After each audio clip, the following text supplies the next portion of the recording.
ഏറ്റവും മികച്ച വസ്ത്രങ്ങൾ ഏറ്റവും കുറഞ്ഞ വിലയ്ക്ക് നൽകി വടക്കാഞ്ചേരിയുടെ ഫാഷൻ സങ്കല്പങ്ങൾക്ക് പുതുമ നൽകിയ പുതുമ family collections, main road, Vadakkanchery. Phone number 9744335592. Kanjirakode Attepadam പാടശേഖരത്തിൽ ശനിയാഴ്ച ഉച്ചയോടെ വൻ തീപിടുത്തം.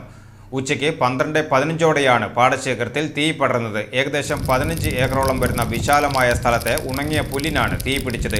വിവരമറിഞ്ഞ ഉടൻ തന്നെ വടക്കാഞ്ചേരിയിൽ നിന്നും അഗ്നിരക്ഷാസേന സ്ഥലത്തെത്തി. കാറ്റുള്ളതിനാൽ തീ പടരുന്നത് നിയന്ത്രിക്കുവാൻ ഉദ്യോഗസ്ഥർ ഏറെ പ്രയത്നിച്ചു. മണിക്കൂറുകൾ നീണ്ട പരിശ്രമത്തിനൊടുവിലാണ് തീ പൂർണ്ണമായും അണയ്ക്കുവാൻ സാധിച്ചത്.